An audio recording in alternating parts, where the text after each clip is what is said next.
ছোট বোন আসছে প্রথমবার বাড়িতে, আর তার জন্য করতেছি স্পেশাল রান্না বান্না। সকাল সকাল আমার হাজবেন্ড চলে গেছে বাজারে, এক গাদা বাজার করে নিয়ে আসছে। বাজার নিয়ে দেখি সোজা আমার বোনের কাছে চলে গেছে, আর বাজারে ব্যাগের মধ্যে থেকে ফুল বের করে ওকে দিচ্ছে। শালিকে পেয়ে তো দেখি সে বউয়ের কথাই ভুলে গেছে। যাই হোক, আমার বোন বলে কথা, হিংসা করলে হয়। এদিকে আমি একদম শাড়ি চুড়ি পরে চলে আসছি রান্না বান্না করব, একদম নতুন বউ সেজে। সে তো আজকে অনেক কিছুই বাজার করে আনছে, সবকিছুই রান্না বান্না করা হবে। আর এদিকে আমার ননদিনী কিছু গাছপালা নিয়ে আসছে। আমাদের এই ছোট্ট বেলকুনিতে কিন্তু মাশাআল্লাহ অনেক অনেক গাছ আছে। আমাদের বাসায় সবাই গাছ অনেক বেশি পছন্দ করে। মাঝে মাঝে আমার ননদিনী বাহির থেকে দুই একটা করে গাছ আনে, আর সেগুলো লাগানো হয় বাড়িতে। তো ওকে আমি একটু হেল্প করতেছি আর কি গাছ লাগাতে। কয়েন প্ল্যান্টের মতো দেখতে এই গাছটা আমার কাছে বেশ ভালো লাগছে। ওকে গাছ লাগাতে রেখে দিয়ে আমি চলে আসলাম রান্নাঘরে। আমার শাশুড়ি আম্মু অলরেডি রান্না বান্না শুরু করে দিয়েছে, চিকেন রান্না শুরু হয়ে গেছে। এদিকে চিকেন, আর এখানে হচ্ছে ডিম ভুনা। আমার বোন যেহেতু ডিম অনেক পছন্দ করে, ওর জন্য স্পেশালি ডিম ভুনাটা করা হয়েছে। আম্মুকে বললাম থাক, এখন বাকি রান্নাটা আমি করব বোনের জন্য।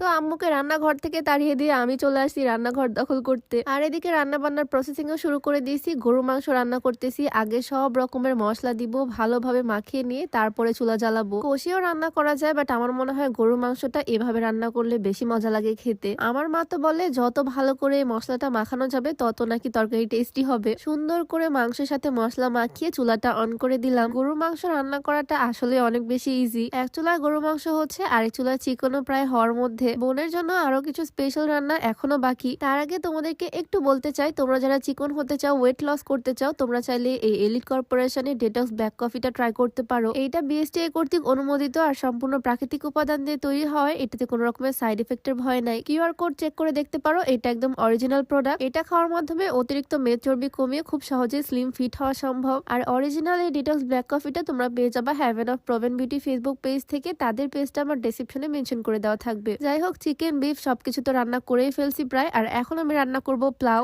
পোলাও, মানে একটু বেশি ভাব নিয়ে ফেললাম আর কি। তো পোলাও রান্না করার জন্য আমি আগে পেঁয়াজ মশলা সবকিছু দিয়ে ভালোভাবে নাড়াচাড়া করে তার মধ্যে দিয়ে দিব পানি। আমি পোলাও দুই ভাবে রান্না করি, মাঝে মাঝে চাল ভেজে নিয়ে তার মধ্যে গরম পানি দিয়ে দিই, আর মাঝে মাঝে পানি গরম করে তার মধ্যে চাল দিয়ে দিই। টেস্ট কিন্তু একদম সেম হয়। আমি একটু দুধ দিয়ে দিচ্ছি এটার মধ্যে, দুধ দিলে টেস্টটা খুবই ভালো আসে। পোলাও বা ভাত সবকিছুর ক্ষেত্রে মেইন টিপস একটাই, যতটুকু চাল তার ডাবল পানি, তাহলে একদম ঝরঝরা পারফেক্ট হয়। আজকে ভাত পোলাও দুইটাই রান্না করা হচ্ছে বোনের জন্য স্পেশাল। আর হ্যাঁ, আমি আজকে যে সুন্দর শাড়িটা পরে আছি এইটা কিন্তু পেয়ে যাবা ফাল্গুন ফেসবুক পেজ থেকে। শাড়িটার colour combination just wow, magenta colour আর মাস্টার ইয়েলো কালারের একটা কম্বিনেশনে এই শাড়িটা পরে আমার কাছে তো ভীষণ ভালো লাগতেছে। আর শাড়ি পরতেও আমি অনেক ভালোবাসি, যদি হয় এইরকম সুন্দর শাড়ি তাহলে তো কথাই নাই। শুধু যে শাড়ি তা কিন্তু না, কাপল সেট এটা, সাথে একটা ম্যাচিং পাঞ্জাবিও আছে ওর জন্য। দুজনের এই ম্যাচিং কাপল সেটটা তোমরা পেয়ে যাবা ফাল্গুন ফেসবুক পেজ থেকে।